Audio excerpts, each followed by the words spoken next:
Assalamualaikum warahmatullahi wabarakatuh. Saya Ugeng Seto Pranowo dengan NIM 19000180773 dari kelas B dengan studi kasus manajemen untuk air mineral bening water. Di sini lokasi tokonya berada di Provinsi Jambi, tepatnya di sebuah Kabupaten Tebo, Kecamatan Dembu Bujang, Kelurahan Wirto Agung, Jalan Kiai Haji Ahmad Dahlan.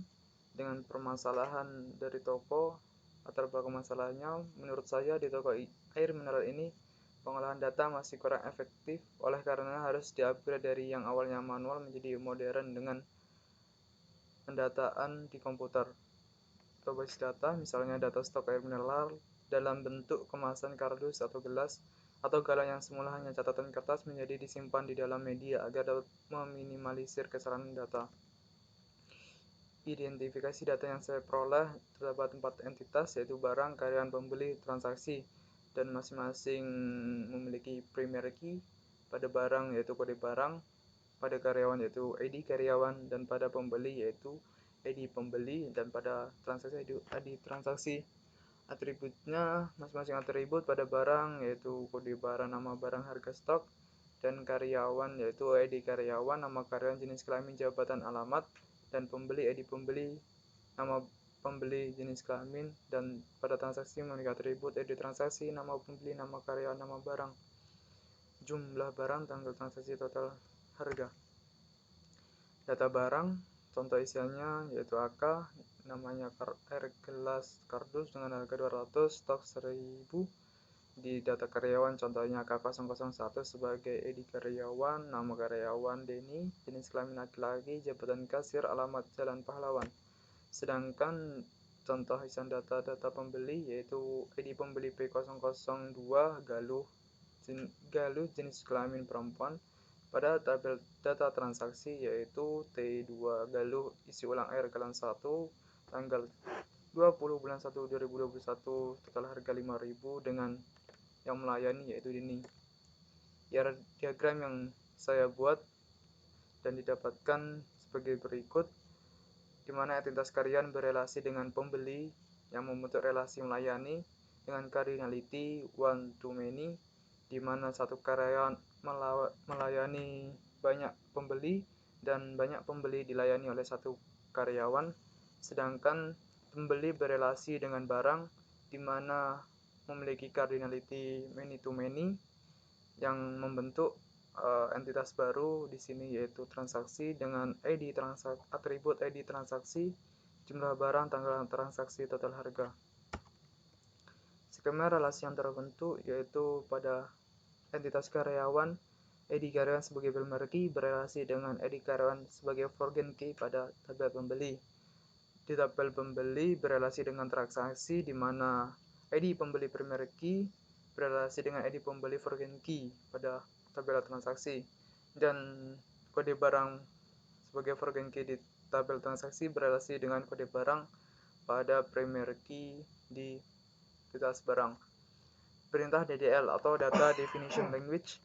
Di sini saya membuat tabel yang memuat PK dan FK dengan perintah create table pembeli, di mana ID pembeli dengan tipe data chart dengan size 10 tidak boleh kosong atau sebagai primary key, nama pembeli dengan tipe data varchar dengan size 255 dan jenis kelamin sebagai dengan tipe data varchar dengan 255 juga, dan ID karyawan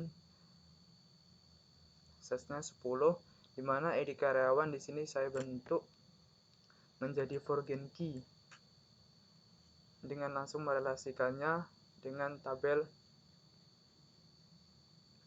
pembeli.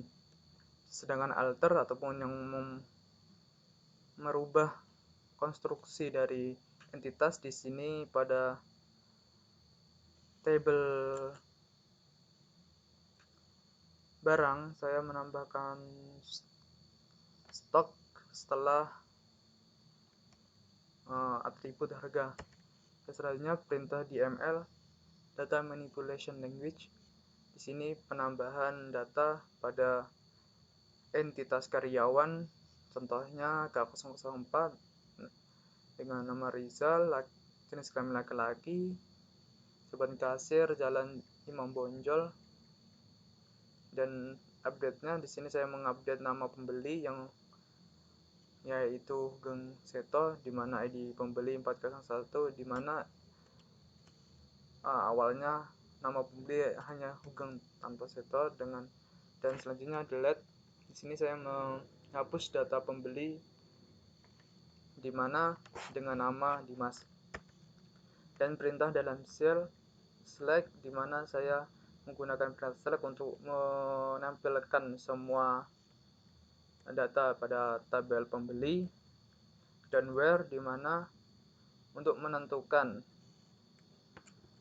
apa ataupun ketentuan yang akan dimunculkan. Di sini saya memilih untuk menampilkan semua data pembeli dengan diminta ketentuan yang memiliki ID pembeli P001 dan memunculkan output P001 Hugeng Seto dengan jenis kelamin laki-laki, ID karyawan K001.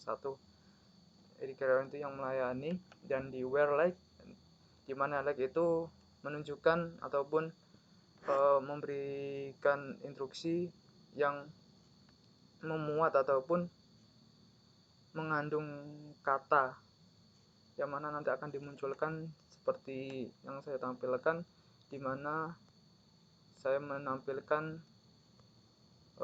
data yang memuat jabatan sebagai kurir. Di sini menampilkan 2 orang, yaitu Rio dan Bagus. Selanjutnya order by untuk di sini saya menggunakannya untuk mengurutkan pada tabel transaksi, di mana diurutkan dari yang terbesar ke yang terkecil, yaitu pada atribut ID transaksi di sini T2 dan T1, dan perintah agregasi di sini menampilkan can untuk menampilkan jumlah data. Min adalah nilai minimum pada harga, max sebagai nilai maksimum pada harga, sum sebagai penjumlahan dari semua harga, IVG di harga sebagai nilai rata-rata pada tabel barang. Join, inner join sebagai berikut, di mana saya menampilkan ataupun digunakan untuk menggabungkan antara tabel barang dengan tabel transaksi, di mana mengoutputkan semua data pada tabel barang dan mengoutputkan semua pada tabel transaksi. Right join sebagai berikut. Right join sebagai berikut dapat dilihat tidak jauh beda dengan inner join. Sedangkan group by ini untuk mengelompokkan data-data yang ingin ditampilkan. Di sini saya mengelompokkan data jabatan, di mana hanya ada 2 jabatan, yaitu kasir dan kurir pada tabel karyawan ataupun entitas karyawan. Dengan perintah subquery, nilai minimum di sini saya menggunakan subquery minimum pada harga, yaitu 5.000, dan ditampilkan pada tabel di bawahnya, yaitu dengan produk yang harganya lebih dari 5.000, yaitu 2 produk. Sedangkan trigger untuk membuat fungsi antara entitas dengan entitas. Di sini saya membuat fungsi trigger ketika pada tabel transaksi diinputkan data baru, maka di tabel barang akan berkurang stoknya sesuai yang diinputkan sebelumnya di tabel transaksi pada bagian jumlah barang. Di mini interface sederhananya, untuk login ke admin saya menggunakan fitur login, di mana apabila password ataupun user yang dimasukkan salah, maka akan mengoutputkan "Ups, gagal login, data tidak ditemukan" karena data tidak disimpan dalam database. Sedangkan ketika berhasil login, maka diarahkan kepada tampilan halaman admin pada bagian transaksi. Yaitu di sini data pada transaksi yang ada di database dimunculkan dalam website. Selanjutnya, ketika menambahkan data transaksi, maka di website bisa menambahkannya secara langsung tanpa harus pergi ke database atau MySQL. Di sini saya menambahkan data dengan ID transaksi T4 dengan ID pembeli P004, kode barang AK, jumlah barang 1, tanggal 22 bulan 1 2021, total harga 20.000, nama karyawan Rizal, maka akan menampilkan data di bawahnya itu data berhasil ditambahkan, langsung masuk di dalam website. Sedangkan di stok barang sebelumnya sebelum dibeli, data itu pada kode barang AK masih stoknya tersedia 999, setelah dibeli maka berkurang menjadi 198. Lanjutan interface, ketika berada di halaman admin data, sebagai berikut memunculkan data-data yang ada pada database. Dan di data-data ini bisa mengupdate, saya memberikan akses untuk mengupdate data barang, di mana di sini yang pertama 500 menjadi 550.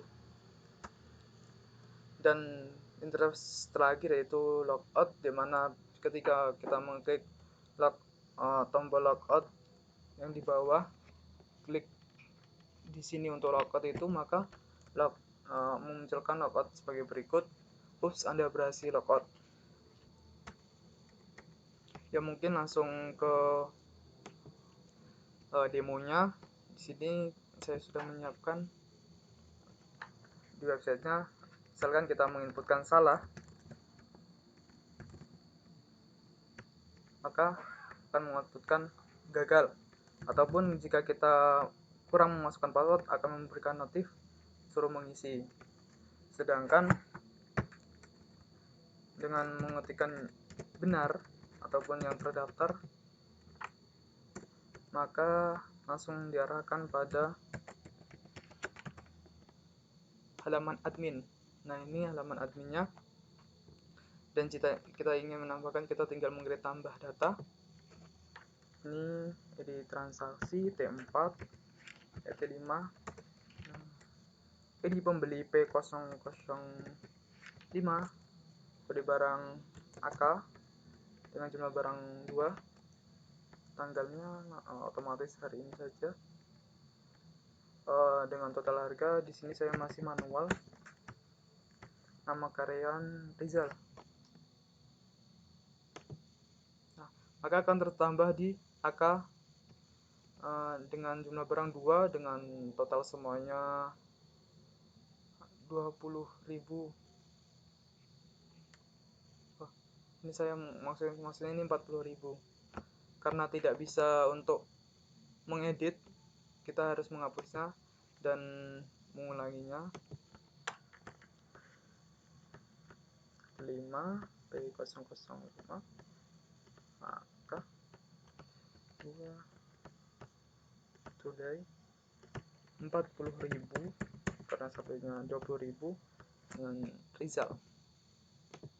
Ya, maka akan tertambah di sini.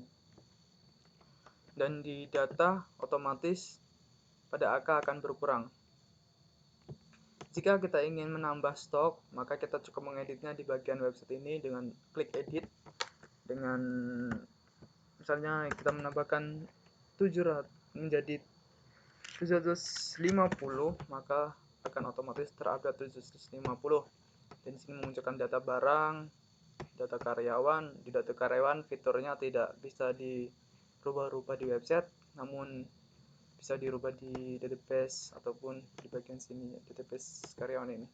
Cukup menginsertkan data baru dan data pembelian sebagai berikut.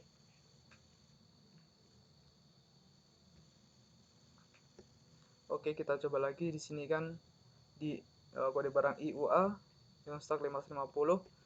Nah, dan jika ada pembelian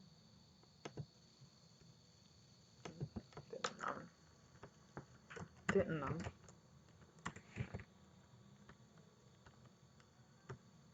P006, kode barang IUA, jumlah barang 4. Hari ini, anggaplah hari inilah, jumlah totalnya satu barangnya yaitu 7.000, berarti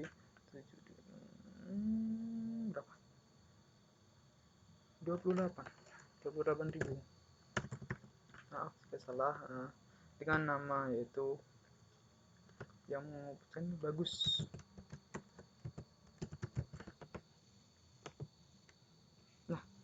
Ini kan 4 nih, sudah tambahkan 4 dibeli yang jumlah 4 yaitu kode barang I, U, A.